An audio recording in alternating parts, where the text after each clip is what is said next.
استحکام پاکستان پارٹی نے تحریک انصاف کے سابق وزیر غلام سرور خان کو پارٹی میں شمولیت کی دعوت دے دی۔ ذرائع کے مطابق جہانگیر ترین سے غلام سرور خان کی کئی ملاقاتیں ہو چکی ہیں۔ غلام سرور خان کو اپنے حلقے میں چودھری نثار کے سیاسی فیصلے کا انتظار ہے۔ جہانگیر ترین کی غلام رسول خان سے اسلام آباد میں پچھلے ہفتے بھی ملاقات ہوئی۔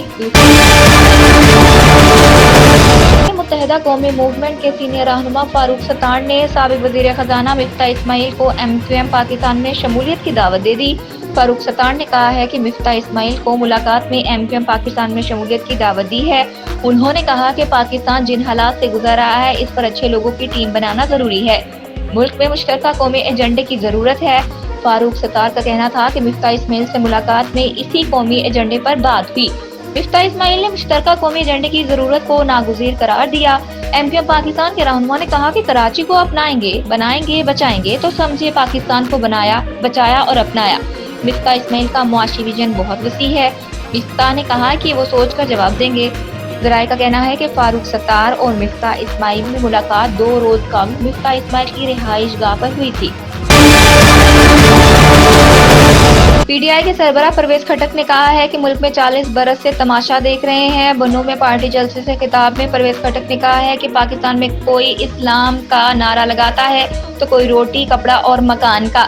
انہوں نے کہا کہ الیکشن کے بعد یہ لوگ نظر نہیں آتے، ان کا کام عوام کو بے وقوف بنانا ہے۔ ہم 40 برس سے یہی تماشا دیکھ رہے ہیں۔ پی ٹی آئی پی کے سربراہ نے مزید کہا کہ ملک میں کیا چل رہا ہے۔ پاکستان اس لیے نہیں بنا تھا کہ ترقی نہ ہو۔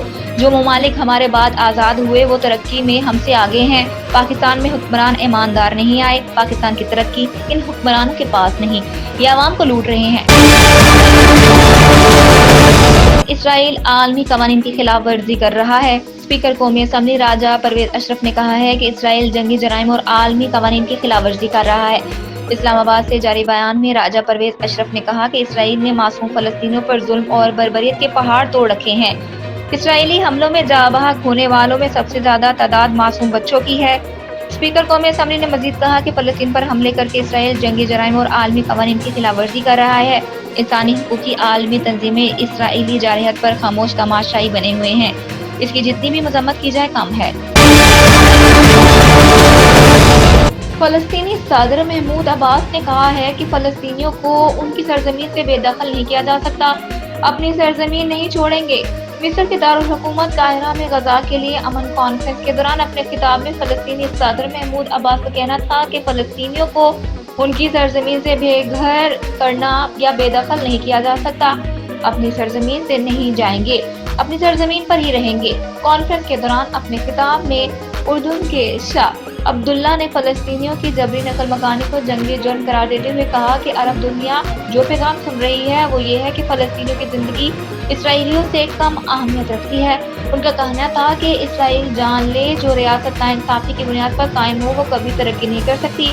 مصری صدر عبدالفتاح السیسی کا کہنا تھا کہ مصر کے سینائی علاقے میں فلسطینیوں کی نقل مکانی کی مخالفت کرتے ہیں۔